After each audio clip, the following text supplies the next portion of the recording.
हम session start करते हैं। बिस्मिल्लाहिर्रहमानिर्रहीम। My name is Faseer Rahman and I am serving as a lecturer of physics in Government Associate College Gujarat. And मेरा जो experience है वो पंजाब पब्लिक सर्विस कमीशन में मैंने 2017 में रिटन टेस्ट क्लियर किया। अनफॉर्चुनेटली इंटरव्यू नहीं हुआ। ऐसे ही पाकिस्तान एटॉमिक एनर्जी कमीशन की एक साइट में मैंने ज्वाइन किया। एक दूसरी साइट थी, उसका भी रिटन टेस्ट और इंटरव्यू क्लियर था। इसी तरह प्यास एमएस फेलोशिप का जो टेस्ट होता है वो भी अल्हम्दुलिल्लाह टेस्ट के साथ साथ इंटरव्यू भी क्लियर था। फिर मैंने एफपीएससी को अटेम्प्ट किया 2020 में। ऐसे ही जीआरई फिजिक्स किया, जीआरई इंटरनेशनल, जो कि 2019 में अटेम्प्ट किया, उसमें 80% आयल थी। और पीपीएससी को 2022 में मैंने जो लेक्चर फिजिक्स का टेस्ट था वो मैंने अटेम्प्ट किया और क्लियर करने के बाद फाइनल रिकमेंडेशन भी इसी टेस्ट पे हुई। तो मेरे पास ये एक्सपीरियंस है जिस एक्सपीरियंस के बेस पे मैं प्रिपरेशन स्टार्ट कर रहा हूँ। I hope that experience is enough कि मैं बता सकूं कि क्या प्रो एंड कॉन्स हैं रिटन टेस्ट में जो कि आपको फॉलो करना चाहिए और किस तरह से प्रिपेयर करना चाहिए। सो नेक्स्ट एक बात आपके माइंड में लाजमी आएगी कि क्या ये सेशन जल्दी तो नहीं शुरू किया जा रहा। मतलब ऐसा तो नहीं है कि अभी तो जॉब्स आएंगी तो फिर हम सेशन करें या कोई सेशन ज्वाइन करें या तैयारी स्टार्ट करें। तो आपके माइंड में ये लाजमी सवाल आया होगा कि क्या ये सेशन जल्दी तो नहीं स्टार्ट किया जा रहा। आई होप आपके माइंड में आया होगा। इसका एक जवाब है जो कि बहुत मजे का जवाब है। एक तो बात ये कि अक्सर हम डिग्री कर लेते हैं और हमारे पास नॉलेज नहीं होता। ऐसा हमारी यूनिवर्सिटीज में, हर दूसरी यूनिवर्सिटी में हो रहा है। कुछ चंद यूनिवर्सिटीज हैं जो कि आपको डिग्री के साथ साथ नॉलेज दे देती हैं, लेकिन अब ऐसा चल नहीं रहा। अब ऐसा हो नहीं रहा क्योंकि डिग्री आपको मिल जाती है एंड यू डोंट नो कि आपने इन 2 सालों में, उन 4 सालों में क्या पढ़ा है। तो एक बड़ी मजे की बात यह है कि you can acquire knowledge any time after obtaining A degree. अगर आपके पास डिग्री आ गई है तो डिग्री दोबारा रिवर्ट करना बहुत मुश्किल है, मतलब रिवाइज करना उसको बड़ा मुश्किल है। लेकिन you can learn things any time when ever you want. तो हम नॉलेज को एक्वायर कर सकते हैं जब भी हम चाहते हैं।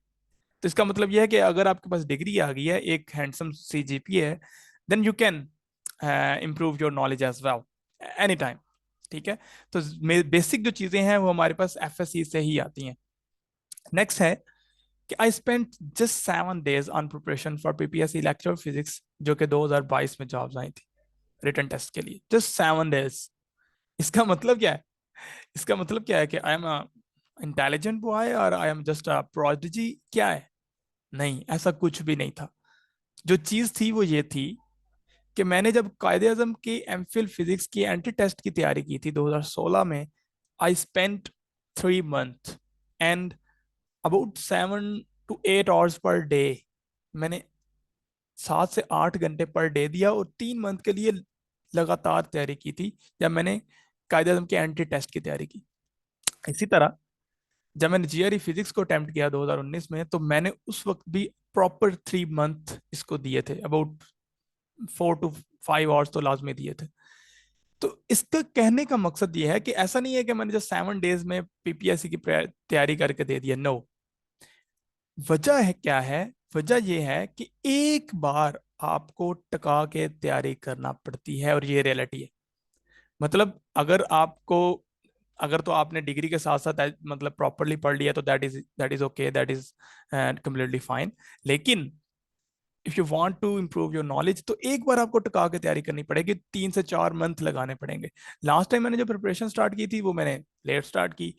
वो मैं अपने माइंडसेट के लिहाज से स्टार्ट कर रहा था कि हाँ, आप 1 से 1.5 मंथ में उसको रिवाइज कर सकते हो इजीली। लेकिन मैंने ये देखा कि लोगों को बेसिक्स से स्टार्ट करना पड़ता है। लोग ये चाहते हैं कि हम जो सेशन अटेंड करें उसमें हमें सारा कुछ पता चल जाए, तो उसके अलावा हमें कुछ पढ़ना ना पड़े। तो इट मीन्स कि आपको A to Z पढ़ाना पड़ता है और हमें तैयार करना पड़ता है। तो मकसद ये है कि हम सेशन को इसलिए स्टार्ट कर रहे हैं ताकि हम सुकून के साथ, मेंटली पीस रख के हम चीज़ों को अंडरस्टैंड कर सकें और इजीली उनको ग्रैस्प कर सकें कि एक्चुअली कॉन्सेप्ट हैं क्या। इसी के साथ अगर देखा जाए तो जो हमारे पास एमसीक्यूज की पोर्शन होता है उनको डिस्ट्रीब्यूट अगर किया जाए अपॉन एवरेज, आप किसी भी क्वालिफाइड बंदे से पूछ लो जिसने लेक्चर फिजिक्स का टेस्ट दिया है, और वो क्वालिफाइड है, और उससे आप अगर क्वेश्चन पूछेंगे कि कितना पोर्शन कहाँ से आता है, तो वो ऑलमोस्ट इसी के अबाउट क्वेश्चन का आंसर करेगा कि ज्यादा पोर्शन जो है वो एफएससी से आता है, कुछ पोर्शन आपका बीएससी से आता है, और मास्टर से कम पोर्शन आएगा, और इसी तरह आपके पास जनरल नॉलेज तो अवेलेबल है ही। ठीक है, ओके। तो ये हमारे पास है 50%, आपके पास एफएससी है, 20% आपका बीएससी में से आता है, और 10% अबाउट एमएससी से, और 20% आपको पता है कि जनरल नॉलेज और इंग्लिश है। तो इससे क्लियर हो रहा है कि हमें जो ज्यादा टाइम देना है वो एफएससी को देना है, और इसी तरह बीएससी के कॉन्सेप्ट्स को, चाहे आप जो भी बुक फॉलो कर रहे हैं, और ऐसे ही हमने एमएससी को और जीके को टाइम देने का फायदा नहीं है, क्योंकि general knowledge is a vast knowledge. मैं उसको कभी भी रिकमेंड नहीं करता कि आप उसको प्रॉपर लेक्चरर फिजिक्स के लिए या किसी भी लेक्चरर पोस्ट के लिए आप जनरल नॉलेज को तैयार करो, तो दैट इज कम्प्लीटली इनसेन, इसकी जरूरत नहीं है। Okay okay. जो प्रिपरेशन प्लान है वो थोड़ा सा लंबा है, लेकिन मैंने जैसे मैंने आपको बताया कि हमें थारोली टका के रगड़ के बेस से लेके हमें चलना पड़ता है, तो इसके लिए हम ये प्लान यूज करेंगे। तो फर्स्ट प्लान क्या है कि ईच चैप्टर को हम अबाउट 2 डेज में कंप्लीट करेंगे, और आफ्टर 2 डेज उसका टेस्ट होगा। अबाउट 20 to 25 के अराउंड बोर्ड एमसीक्यूज होंगे, थोड़े कम भी हो सकते हैं, कभी ज्यादा भी हो सकते हैं। ठीक है, जो कि हम टेस्ट लेंगे और स्टैंडर्डाइज होंगे। तो मैं ये क्लेम करता हूं कि जो आप written test national sorry NF science academy से देंगे वो स्टैंडर्डाइज्ड होंगे। अगर आप में उसमें से आप 70% प्लस ले जाते हैं, देन आई 100% गारंटीड कि आप पीपीएससी एफपीएससी सारे भी सब जो जितने भी आपके पास पाकिस्तान में एटलीस्ट टेस्ट होते हैं आप उनको क्वालिफाई कर सकते हैं, तो उसमें कोई इशू नहीं होगा। इसी लिहाज से अगर हम देखें तो 11 चैप्टर्स बनते हैं पार्ट 1 के, तो हम 25 डेज में अबाउट उसको एंड कर देंगे, एक दो छुट्टी भी अगर आ जाती है तो। और इसी तरह पार्ट 2 को हम एंड कर देंगे। और इसके बाद क्योंकि हमने 50% पोर्शन हमें पता है कि हमारे पास एफएससी में है, तो इसलिए हम ज्यादा टाइम जो है एफएससी को देंगे। ठीक है, ओके। नेक्स्ट जो है हमारे पास बीएससी, उसमें मैं हेलिडे रेजनिक क्रेन को पढ़ाऊंगा, 4th एडिशन। 5th एडिशन भी है, 5th एडिशन से हम न्यूमेरिकल्स की तरफ टाइम देंगे, प्रॉब्लम की तरफ टाइम देंगे, लेकिन जो पढ़ेंगे वो 4th एडिशन से पढ़ेंगे, क्योंकि 4th एडिशन का जो पैटर्न है वो बहुत मजे का है लिखने का। इसलिए 4th एडिशन से स्टार्ट करेंगे और इसको थॉरोली पढ़ेंगे, जो कि आपके लिए बेनिफिशियल होगा। और इसी तरह एक मंथ हमारे पास और होगा जिसमें हम एमएससी के पोर्शन को टच करेंगे, मोर स्पेसिफिकली क्वांटम मैकेनिक्स को, क्लासिकल मैकेनिक्स को, थर्मोडायनेमिक्स के कुछ पोर्शन जो कि हम एचआर के में नहीं कर पाएंगे, और solid state and particle physics. तो जितने भी इनमें बेसिक चीजें होंगी वो हमारे पास यहाँ पे हम इसमें कवर कर लेंगे।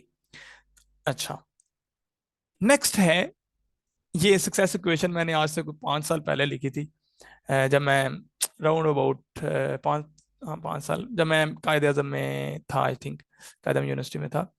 तो सक्सेसिव क्वेश्चन बड़ी मजे की है। एक तो है उसके अंदर इंटेलिजेंस, आपका जहीन होना, दूसरा है आपकी एफर्ट, आपका हार्ड वर्क, थर्ड है प्रेयर्स, और फोर्थ है सक्सेस, जो कि इक्वल टू सक्सेस आ जाएगा। ठीक है, okay. We know that, we can not deny that reality के जो इंटेलिजेंस है वो अल्लाह के हाथ में है। जब आप पैदा हुए हो यू गेट एन IQ, और IQ आपके बस में नहीं है, वो अल्लाह ताला ने आपको जितना दे दिया और दे दिया।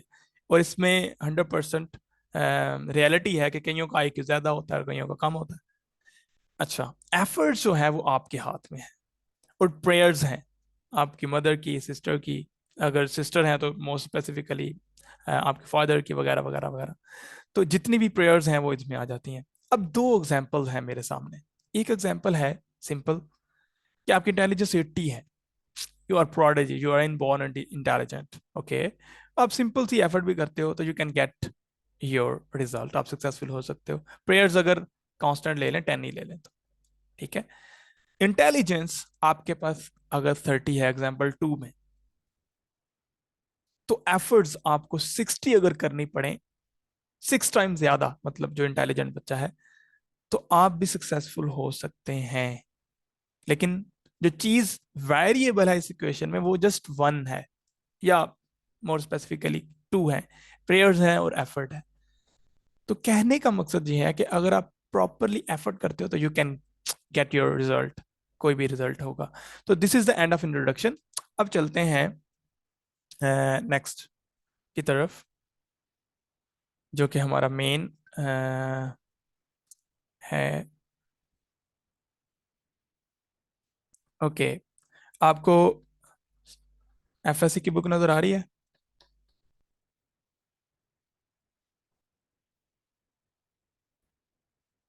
आपको एफएससी की बुक नजर आ रही है?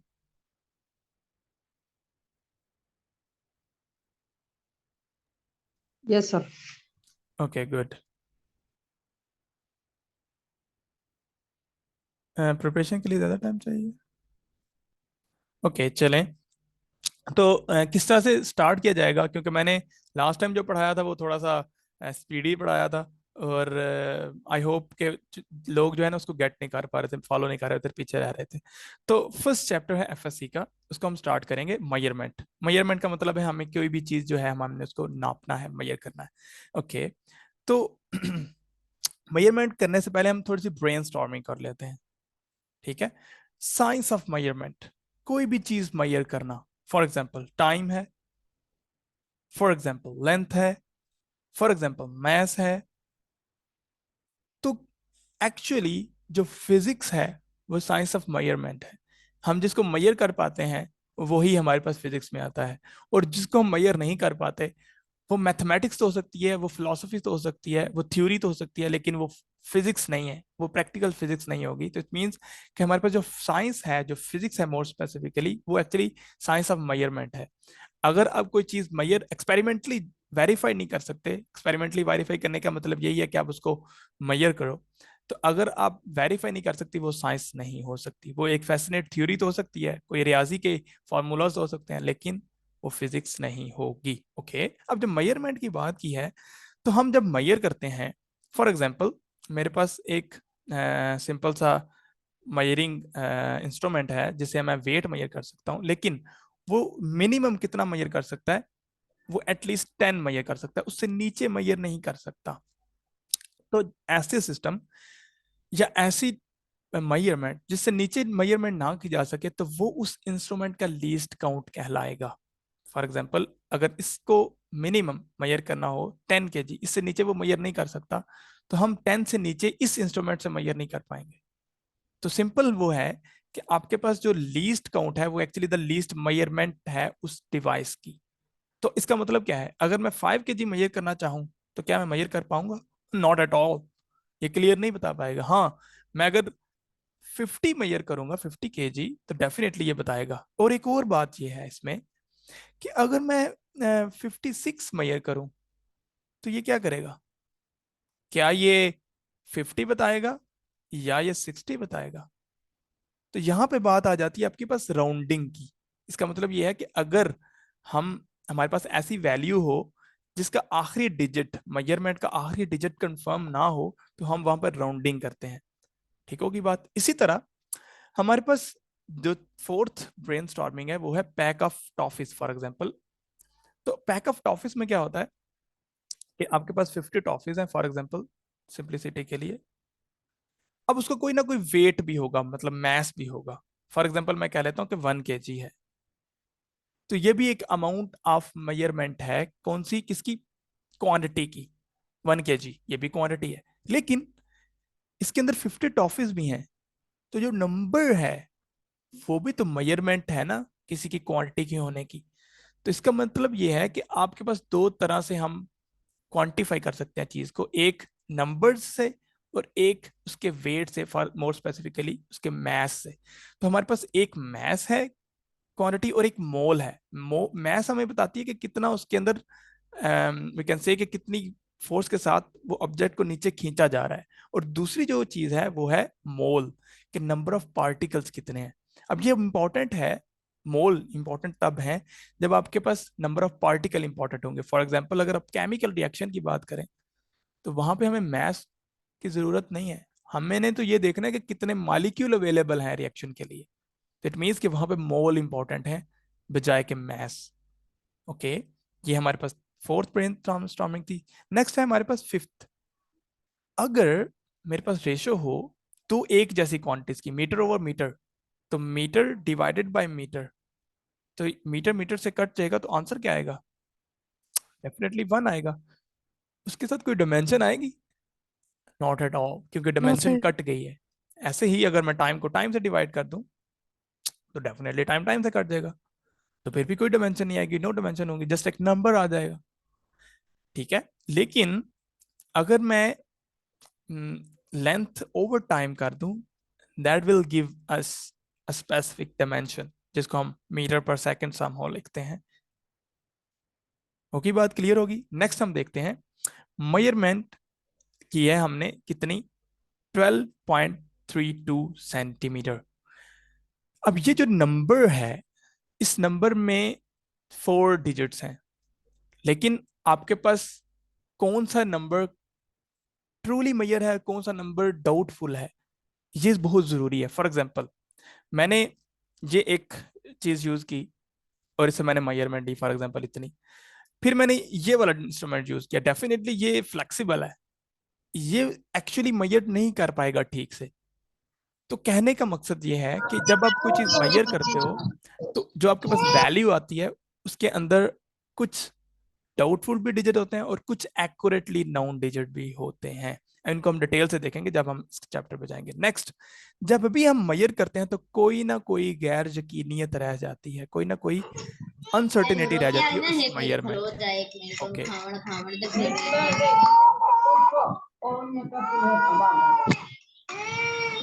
ओके, नेक्स्ट हम चलते हैं इस पे। हमारे पास है इंट्रोडक्शन टू फिजिक्स। ओके, अगर फिजिक्स को कैटेगराइज किया जाए तो हमने देखा है कि there are 3 main frontiers, 3 main categories. एक, यस कर दिया आप। एक क्या है? First, the world of extremely large universe. ठीक है, जो world of extremely large universe है, लाइक कॉस्मोलॉजी, मतलब जिसमें हम प्लैनेट्स को पढ़ते हैं, स्टार्स को पढ़ते हैं, गैलेक्सीज को पढ़ते हैं। और इसको हम कैसे पढ़ते हैं? By the use of telescope, radio telescope. और अब जो रिसेंट टेलीस्कोप गई है, यू नो वेरी वेल, वो है JWST, James Webb space telescope, जो कि 1.5 मिलियन किलोमीटर दूर है अर्थ से। और वो क्या कर रही है? वो वास्टनेस ऑफ यूनिवर्स को ऑब्जर्व कर रही है। इसका मतलब एक्सट्रीमली लार्ज हम पोर्शन को स्टडी करते हैं। एक तो पोर्शन ये हो गया। दूसरा पोर्शन क्या है? दूसरा पोर्शन है, वो है अच्छा, और उसमें उसने किया गया, इसमें एक और बात है कि वो कह रहे हैं कि हम एज ऑफ द यूनिवर्स को देखते हैं, जो कि बहुत बिगिनिंग पे है, और वो हमारे पास अबाउट 20 बिलियन ईयर्स अगो, जब यूनिवर्स स्टार्ट हुई थी। तो यूनिवर्स की स्टार्ट अगर देखा जाए तो 20 बिलियन ईयर्स है। लेकिन ये क्योंकि थोड़ी सी पुरानी बुक है, recently we know that it is about 13.7 billion years old. 13.7 billion years old. और इसमें जो अनसर्टिनिटी है, मैंने जैसे बताया कि कोई भी मेजरमेंट करें तो उसमें कुछ ना कोई गैर यकीनियत होगी। तो इसमें जो अनसर्टिनिटी है, जो गैर यकीनियत है, वो 200 मिलियन ईयर्स की है। ठीक है, तो 13.7 बिलियन ईयर हो चुके हैं इस यूनिवर्स को बने, अब तक की जो रिसर्च है उसके मुताबिक। ओके, जो दूसरा फ्रंटियर है वो है हमारे पास, सेकंड जो है वो है मेरे पास extremely small particles, like electron, proton and nucleon, meson, जितने भी small tiny subatomic particles हैं, उनकी स्टडी एक और कैटेगरी है। बिल्कुल इसी तरह हमारे पास मिडल साइज थिंग है, जो कि हमारे पास रेगुलरली हम डेली लाइफ में इसको डील कर रहे होते हैं। तो 3 फ्रंटियर्स फिजिक्स के बन गए, extremely large cosmological object, small subatomic, और मिडल साइज, जिनको हम डेली बेसिस पे डील करते हैं। ओके, नेक्स्ट हमारे पास ये जो क्वेश्चन है, what is physics, more specifically आपको इंटरव्यू में पूछा जा सकता है। अब फिजिक्स है क्या? अगर आप कन्वेंशनली ये बता दें कि physics is the study of mass and energy and relation between them, तो थोड़ा सा वियर्ड हो जाएगा, मतलब इतना फ्लैट हो जाएगा। लेकिन according to the one definition of physics, it deal with the matter, energy and the relation between them, and that is clear. लेकिन अगर ये आपसे इंटरव्यू में फॉर हाउ समहाउ पूछा जाए कि व्हाट इज फिजिक्स, तो आप इसको थोड़ा सा, वो क्या कहते हैं, लून मसाला लगा के जरा उसको कॉन्टेक्स्ट दे के अगर ये बताएंगे, यही बात बताएंगे, तो बड़ा अच्छा रह जाएगा। फॉर एग्जांपल, मेरे से पूछा गया FPSC में कि फिजिक्स क्या है। तो मैंने उनको कहा कि we can explain physics in many ways, but one of the most conventional and most typical definition of physics is that it is the study of matter, energy and the relation between them, and that is clear.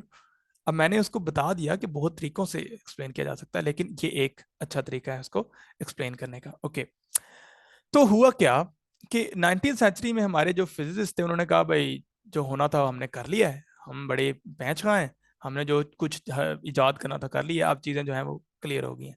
और होता क्या है, आपने अक्सर वो एक meme देखी होगी, एक बच्चा होता है वो पहाड़ी पे चढ़ रहा होता है और वो देख रहा होता है कि ओ यस ये चोटी आ गई है, तो बस चीजें खत्म हो गई हैं। लेकिन जब वो इस चोटी पे पहुंचता है उसको पता चलता है कि ओहो ये तो पहाड़ अभी, ये तो जस्ट एक चीज हमने सर की है, तो पहाड़ तो अभी आ गया। तो बिल्कुल ऐसे ही हुआ 19th सेंचुरी के एंड पे, जब उन्होंने कहा कि हमने सारा कुछ इजाद कर लिया, तो 20th सेंचुरी के स्टार्ट में पता चला कि बहुत सी और चीजें रिवील हो रही हैं। ठीक है, about the beginning of the 20th century, many new experiments revealed that the laws formulated by the previous investigation needed to be modification. तो उसके अंदर मॉडिफिकेशन की जरूरत थी। तो न्यू चीजें डेवलप हुई जिसमें न्यूक्लियर फिजिक्स, एटॉमिक न्यूक्लियाई, आपके पास रिलेटिविस्टिक क्वांटम मैकेनिक्स वगैरह वगैरह वगैरह, ये सारी की सारी न्यू इमर्ज हुई फील्ड जो कि पहले से फिजिक्स में नहीं थी पढ़ी जाती, या उसके बारे में कोई अवेयरनेस नहीं थी। तो न्यू टेक्नोलॉजीज आई, जैसे कि न्यू साइंस आती है फिर साथ ही न्यू टेक्नोलॉजी भी आ जाती है। ओके, ऑब्वियसली ये एफएससी की फर्स्ट ईयर की बुक है। ओके, अब मैं यहाँ पे बड़ी बात करता हूँ। Physics is the most fundamental of all sciences, और ये कोई और नहीं कह सकता, ये फिजिक्स ही कह सकती है, because physics is the more fundamental. इसकी मैं सिंपल सी मिसाल यहीं पे दे देता हूँ। हमारे पास फंडामेंटल फोर्सेस को अगर देखा जाए तो वो 4 फंडामेंटल फोर्सेस हैं, मतलब ग्रेविटेशनल, फिर स्ट्रॉन्ग जो कि न्यूक्लियस के अंदर होती है, फिर वीक वो भी न्यूक्लियस के अंदर होती है, फिर इलेक्ट्रोमैग्नेटिक, ठीक है, जो कि हमारे पास सिंपली पॉजिटिव और नेगेटिव चार्जेस के दरमियान होती है। अब जो फिजिक्स वाले हैं वो इन चारों के साथ डील करते हैं, लेकिन अगर हम जिस सिंपल एक केमिस्ट्री की बात कर लें तो उसको कोई पता नहीं है ग्रेविटेशनल क्या होती है, उसको कोई पता नहीं है स्ट्रॉन्ग क्या होती है, उसको कोई पता नहीं है वीक क्या होती है। वो जस्ट इलेक्ट्रोमैग्नेटिक अट्रैक्शन देखता है इलेक्ट्रॉन और न्यूक्लियस के बीच में। तो मैं सिंपल कहता हूं कि chemistry is the baby of physics, because it just deal with only one force, जबकि फिजिक्स वाले 4 फोर्सेस से डील करते हैं। ओके, नेक्स्ट हम देखते थे फिजिकल क्वांटिटीज। अब जैसे कि मैं बात कर रहा था कि हमारी जो फिजिक्स है वो मेजरमेंट पे बेस करती है, कोई चीज मेजर कर सकते हैं तो वो हमारे पास फिजिक्स है। तो क्या मेजर करेंगे, क्वेश्चन है। तो हम ऐसी क्वांटिटीज मेजर करेंगे जो कि मेजर की जा सकती हैं, फॉर एग्जांपल टाइम है, लेंथ है, स्पीड है, टेम्परेचर है, एटसेट्रा। लेकिन कुछ क्वांटिटीज ऐसी हैं, फॉर एग्जांपल वेलोसिटी क्या है यहाँ पे अगर देखा जाए, तो मैंने यहाँ पे मेंशन किया हुआ है। व्हाट इज वेलोसिटी, कोई बताएगा?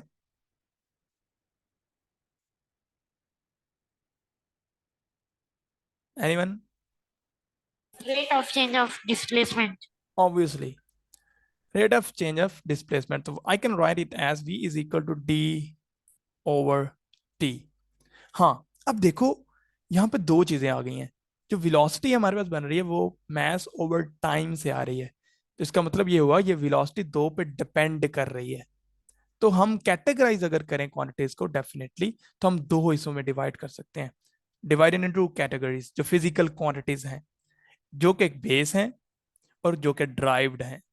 वो क्वांटिटीज जो किसी से ड्राइव नहीं होती, जो बेस हैं, वो बेस क्वांटिटीज कहलाएंगी डेफिनेटली। और वो क्वांटिटीज जो कि बेस क्वांटिटी से निकल के आती हैं उनको हम कहते हैं drive quantities. That is clear. कोई क्वेश्चन है तो आप पूछ सकते हैं। आई होप इसमें से कोई क्वेश्चन पूछने वाला बनता नहीं है। Move on. ओके, तो अब क्वांटिटीज की बात की तो किस में मेजर करेंगे भाई? अगर हम लेंथ की बात करते हैं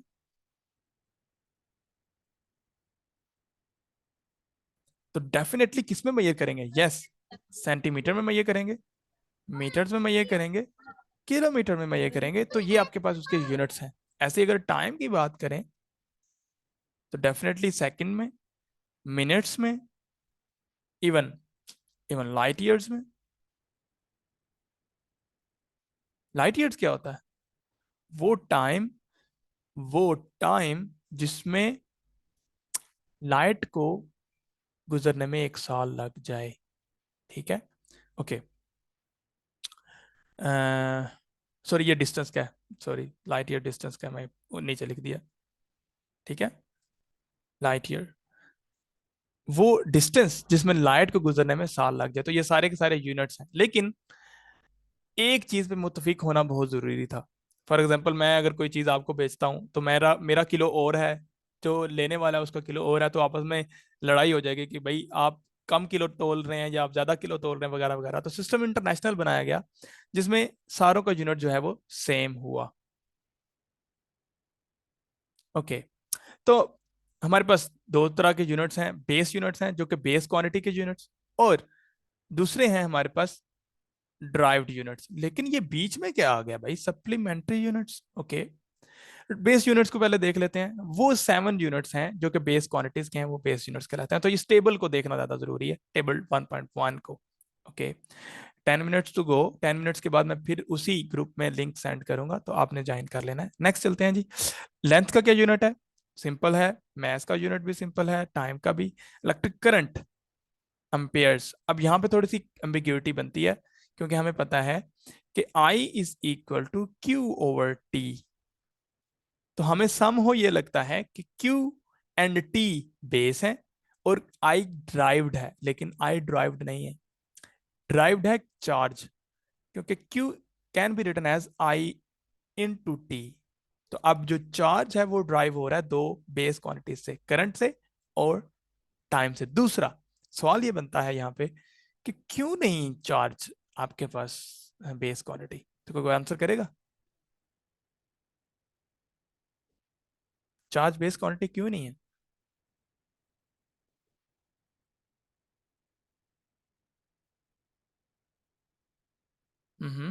feel free, no issue.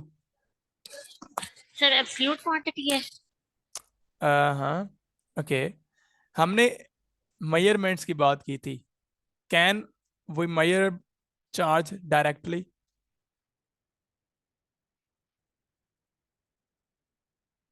Current तो हम मेजर कर लेते हैं एमीटर के साथ, टाइम मेजर कर लेते हैं हम, टाइम मतलब वॉच से। Can we measure charge sir directly? जाके डिटेक्शन तो कर सकते हैं हम। डिटेक्ट तो कर सकते हैं, मेजर कर सकते हैं। No sir. यस, तो मेजरेबल सर कंफर्म क्वांटिटीज, नहीं है। मेजरेबल क्वांटिटीज जो हैं वो हमारे पास फिजिकल क्वांटिटीज आएंगी जिनको हम डायरेक्टली मेजर कर सकते हैं। ठीक है, ओके।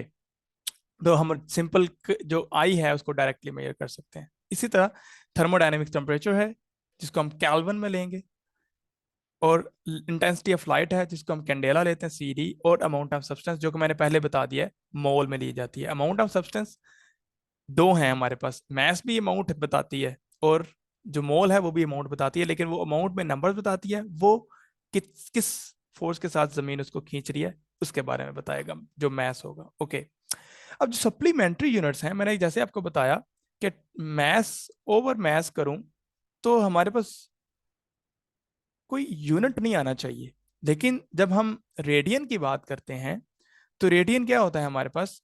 थीटा अगर बात करें, थीटा एंगल की बात करें, तो हम लिखते होते हैं L ओवर R। सिंपल, अगर हमें याद हो तो ये हमारे पास आर्क की लेंथ है और डिवाइडेड बाय रेडियस, तो हमारे पास थीटा आ जाता है।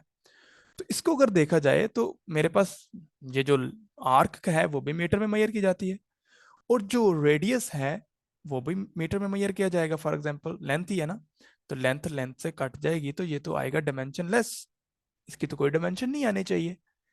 लेकिन डेफिनेटली एंगल की कोई ना कोई मेजरमेंट तो होगी। तो फिर सिस्टम इंटरनेशनल ने इस कॉन्फ्रेंस में उन्होंने कहा कि हम इसको सप्लीमेंट्री यूनिट्स में रखते हैं, ना ही बेस में रखते हैं ना ही ड्राइव्ड में रखते हैं।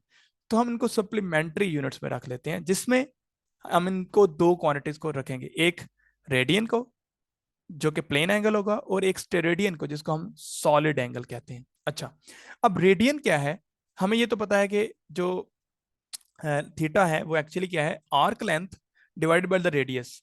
तो हमारे पास थीटा आ जाएगा। इसको हम प्लेन एंगल कहते हैं और इसको मेजर किस में करते हैं, रेडियन में। इसका यूनिट क्या है, रेडियन। ओके, अब 1 रेडियन होगा कब, 1 रेडियन कब होगा, यहाँ पे सिंपल लिखा हुआ है, जब हमारे पास जो आर्क होगी सरकमफेरेंस की इक्वल आ जाएगी रेडियस के।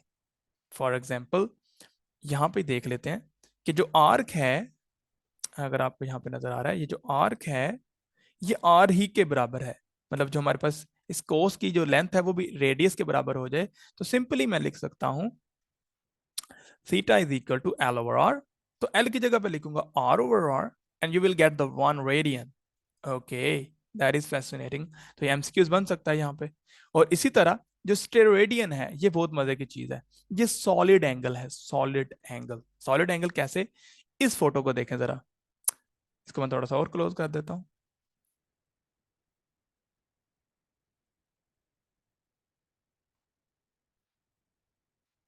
ओके,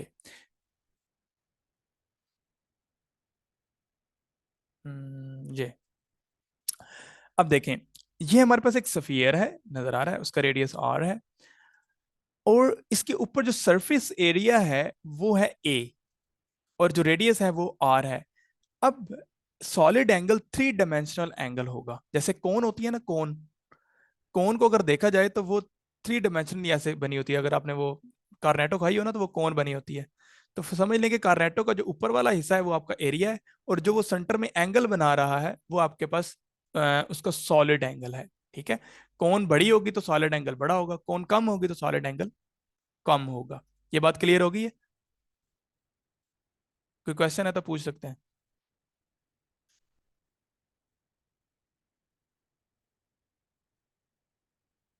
अच्छा, मैं आपको एक और बात बताता हूँ, यहाँ वो बहुत इंपॉर्टेंट है। जब आप सवाल पूछते हैं तो आप अगले को बताते हो कि मुझे ये बात समझ में नहीं आई। अब मैंने ये जो हैंड फ्री लगाया हुआ है, ये जो माइक लगाया, ये मुझे ये नहीं बता रहा कि आपको समझ आई है कि नहीं आई, आपका जुबान बताएगी कि मुझे समझ आई, आपको समझ आई है कि नहीं। तो अगर नहीं समझ आई, you can just bluntly ask कि सर नहीं इसकी समझ आई, रिपीट करें, या क्या समझ नहीं आया आप उसको वहां पर मेंशन कर सकते हैं। ठीक है, तो अगर समझ आ गया तो वेल एंड गुड। तो हम रेडियन रेडियन को लिख सकते हैं या सॉलिड एंगल को लिख सकते हैं कैसे, it is the ratio of the surface area over R square, जो कि उसका रेडियस का स्केयर होगा। तो we can write it as solid angle this one, क्या कि area, surface area divided by the R square, तो हमारे पास सॉलिड एंगल आएगा। और इसको हम जो मेजर करते हैं वो हम करते हैं स्टेरेडियन में। ठीक है, तो इसका जो यूनिट होगा वो स्टेरेडियन होगा। यहाँ पे आप क्विक क्वेश्चन कर लेते हैं। क्विक क्वेश्चन क्या है, अगर आप देखें, एक वाटरमेलन है, आपने ये आंसर करना है, कट इनटू 2 इक्वल पीसेस। अब वाटरमेलन का तो, मतलब मौसम भी है कि आप तरबूज सारे खाते हैं। जो सॉलिड एंगल होगा to each piece from inside क्या बनेगा। ओके, तो तरबूज कुछ इस तरह से कट जाएगा जब 2 इक्वल पीसेस में करेंगे, तो ऐसे ही है। ओके, तो ये इसका सरफेस एरिया होगा ऊपर वाला और रेडियस हमारे पास होगा फॉर एग्जांपल आर है। ठीक है, इस वाटरमेलन का रेडियस जो है वो आर है। तो इसका सॉलिड एंगल कितना होगा। अब मैं एक और सवाल पूछ लेता हूं कि जो सफियर है उसका सरफेस एरिया कितना होता है, उसका क्या फॉर्मूला है। 4 pi r square. वाह, good. Area is equal to 4 pi r square, that is good. लेकिन अब वाटरमेलन को तो आधा काट दिया है, तो कितना एरिया रह जाएगा ऊपर वाला, हाफ हो जाएगा डेफिनेटली, 2 कि pi नहीं। r square. ठीक है, तो हमारे पास क्या आ जाएगा, 2 pi r स्क्वायर। ठीक है, जब हमारे पास हाफ का हो जाएगा। ओके, ये तो आ गया एरिया। रेडियस कितना है जी, आर है। तो डेफिनेटली मैं जो सॉलिड एंगल लिखूंगा वो हमारे पास होगा ए ओवर आर स्केयर। अब इसमें ए कितना है मेरे पास, 2 pi r square divided by R square. ये आर आर से फोर्थ हो जाएगा, मेरे पास आ जाएगा 2 pi. Wow, that is fascinating. तो आपके पास जो आंसर होगा वो होगा ए। अब अगले का मैं आंसर नहीं बताऊंगा, ये अब आपने मुझे बताना है। The solid angle of a closed surface, close surface from exterior, interior से नहीं देख रहा मैं, अब एक्सटीरियर से देख रहा हूं, इज डैश। क्या आंसर होगा, ए बी सी और डी। 4 पाई। कौन कौन कहता है सी है?